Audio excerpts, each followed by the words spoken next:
आज की जो कहानी मैं आपको सुनाने जा रहा हूं वह बहुत ही ज्यादा मजेदार, ज्ञानवर्धक, साथ ही यह आपके घर परिवार में सुख शांति बनाए रखने और घर से कलह को दूर करने में भी सहायक होगा।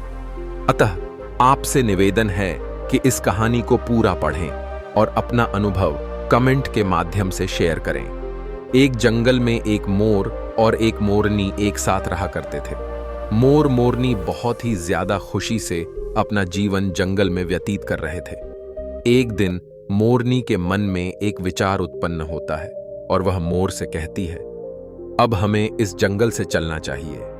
मोरनी के ऐसे अचानक से चलने की बात सुनकर मोर चौंक जाता है और मोरनी से कहता है, क्या हुआ, आज तुम जंगल छोड़कर कहीं और चलने की बात क्यों करती हो? इस पर मोरनी कहती है, अब मेरा मन इस जंगल में नहीं लगता है। मुझे अपने समाज के लोगों के साथ रहना है और उनके ही साथ आगे का जीवन व्यतीत करना है। अतः तुम मुझे हमारे उस परिवार व समाज में वापस ले चलो। इस पर मोर मोरनी को समझाते हुए कहता है, जहां हमारे समाज के लोग रहते हैं, यदि हम वहां जाएंगे तो उनके साथ रोज लड़ाई झगड़े होंगे, हम खुशी से नहीं रह पाएंगे। लेकिन मोरनी जिद करने लगती है, जिससे मोर मान जाता है और वह दोनों उड़कर जंगल के पास एक नगर में जाते हैं, जिस नगर का नाम था कुशीनगर। वहां का राजा पशु पक्षियों की भाषा को बड़ी आसानी से समझता था। दोनों मोर मोरनी कुशीनगर में आते हैं और वहां रहने लगते हैं। एक दिन की बात है, राजा रानी से कहता है कि रानी, मुझे बहुत जोर से भूख लगी है, कृपा करके मुझे भोजन दीजिए। राजा की रानी 56 प्रकार के भोज बनाती है और अपने हाथों से पानी का लोटा और दूसरे हाथ में खाने की थाली लेकर राजा के पास पहुंचती है। रानी जैसे ही राजा को भोजन की थाली परोसने जाती है, चावल का एक दाना जमीन में गिर जाता है। दोस्तों, कहानी में आगे बढ़ने से पहले आप लोगों से मेरा एक सवाल है, क्या मैं अपनी ही आवाज़ में वीडियो बनाऊं या वॉइस जनरेट करके वीडियो बनाऊं? आप अपनी राय हमें कमेंट बॉक्स में ज़रूर बताएं। और दोस्तों, इसी तरह के वीडियो देखने के लिए हमारे चैनल को ज़रूर सब्सक्राइब करें। तो चलिए दोस्तों, अब आगे बढ़ते हैं कहानी की तरफ। रानी जैसे ही राजा को भोजन की थाली परोसती है, तभी चावल का एक टुकड़ा नीचे गिर जाता है। वहीं पर नीचे कुछ चींटियां घूम रही थीं। एक चींटी चावल के टुकड़े को उठाकर वहां से लेकर जाने लगती है और राजा बैठकर इस घटना को देख रहा था। तभी चींटी के पास में एक चींटा आता है और वह चींटी से कहता है कि चावल का यह टुकड़ा मुझे दे दो और तुम जाकर के दूसरा चावल का टुकड़ा ले आओ। चींटी और चींटे की बात को राजा पूरी तरह से सुन रहा था, क्योंकि राजा जानवर और पशु पक्षियों की बोली समझता था। तभी चींटी चींटे से कहती है कि मैं नहीं जाऊंगी, क्योंकि राजा को यदि यह बात ज्ञात हो गई तो वह मुझे मृत्यु दंड देगा। चींटी की ऐसी बात सुनकर चींटा कहता है कि ऐसा कुछ नहीं होगा, तुम जाओ और चावल का एक टुकड़ा लेकर आओ। चींटी न चाहते हुए भी चावल का टुकड़ा लेने के लिए राजा की थाली की तरफ बढ़ती है, लेकिन वह आधे रास्ते से ही वापस आ जाती है। चींटी और चींटे की यह बात सुनकर राजा को बड़े जोर की हंसी आ जाती है और राजा हंसने लगता है। राजा को यह सोचकर आश्चर्य हुआ कि इतनी छोटी चींटी में भी समझ है। राजा को हंसते देख रानी सोच में पड़ जाती है और वह राजा से कहती है कि क्या बात है, आज आपको बड़ी हंसी आ रही है। राजा ने कहा, नहीं, ऐसी कोई बात नहीं है, मैं तो बस ऐसे ही हंस रहा था। लेकिन रानी कहती है, नहीं, आप अपनी हंसी का कारण मुझे बताइए। राजा ने फिर कहा कि कोई बात नहीं है, आप भोजन करिए, मुझे तो बस ऐसे ही हंसी आ गई थी। रानी नाराज होकर खाना अधूरा छोड़कर चली जाती है। राजा का मन भी खाना खाने का नहीं होता। राजा अपने वस्त्र बदलकर जब रानी के कमरे में जाता है तो देखता है कि रानी मुंह फुलाए बैठी हुई है। राजा ने जब रानी से बात करने का प्रयास किया तो रानी भड़क जाती है और कहती है कि सबके सामने मेरी इंसल्ट कर दी और अब बड़ा प्यार जता रहे हो। राजा ने कहा, अरे रानी साहिबा, हमें क्षमा कर दीजिए, पर बात ही ऐसी थी कि हम आपको नहीं बता सकते थे।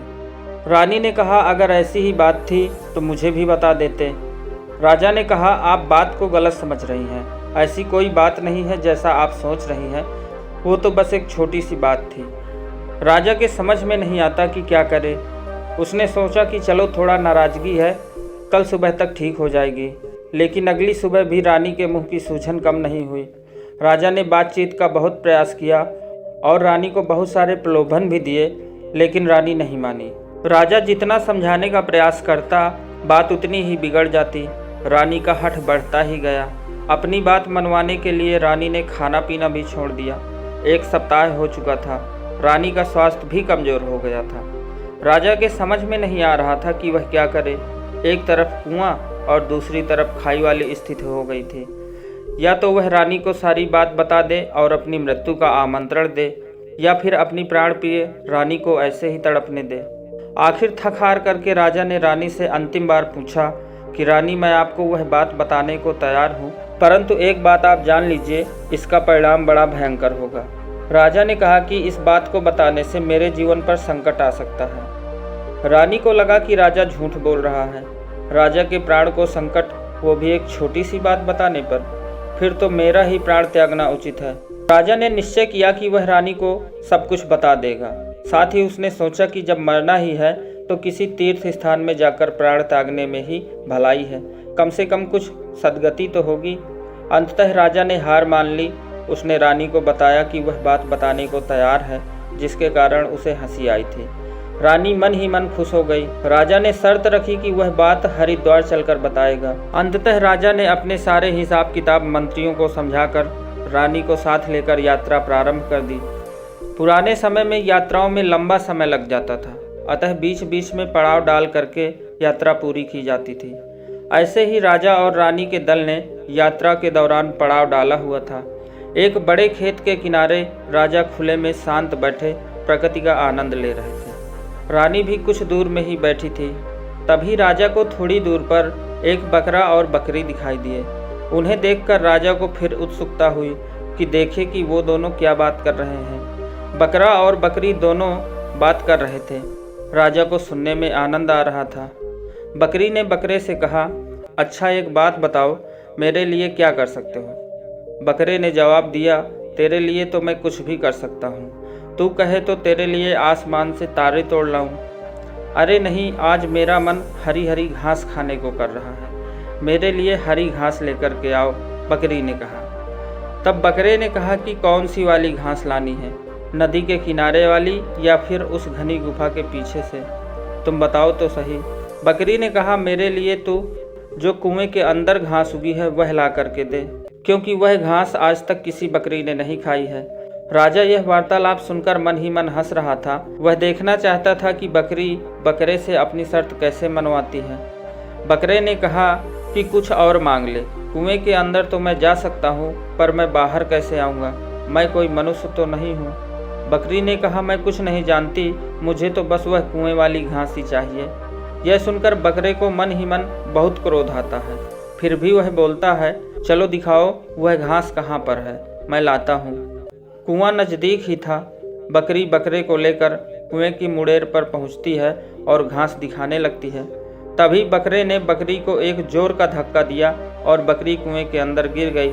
तब बकरा बोला, तुम समझती क्या हो अपने आप को? तुम्हारे लिए मैं कुएं में कूदकर अपनी जान दूं? तुमने मुझे क्या यह राजा समझा हुआ है जो अपनी पत्नी की जिद के आगे जान देने पर तुला है? जाओ अब जी भर के घास खाओ। राजा ने जब यह सुना तो पहले मुस्कुराया और फिर शर्म से पानी पानी हो गया। वह उसी क्षण उठा और रानी से बोला कि तुम्हें घर चलना है कि नहीं? रानी बोली, पहले तुम्हारे हंसने का कारण तो जान लूं। राजा ने गुस्से से कहा, चलना है तो चलो, नहीं तो यहीं रहो। रानी भी समझ गई कि अब दाल गलने वाली नहीं है। रानी ने राजा से कहा, आप तो नाराज हो गए, मैं तो मजाक कर रही थी, चलिए घर चलते हैं। तो दोस्तों, इस कहानी से हमें यह सीख मिलती है कि हमें कभी भी जिद नहीं करनी चाहिए। दोस्तों, अगर आपको यह कहानी पसंद आई हो तो वीडियो को एक लाइक ज़रूर करें और इसी तरह की कहानियाँ सुनने के लिए चैनल को ज़रूर सब्सक्राइब करें।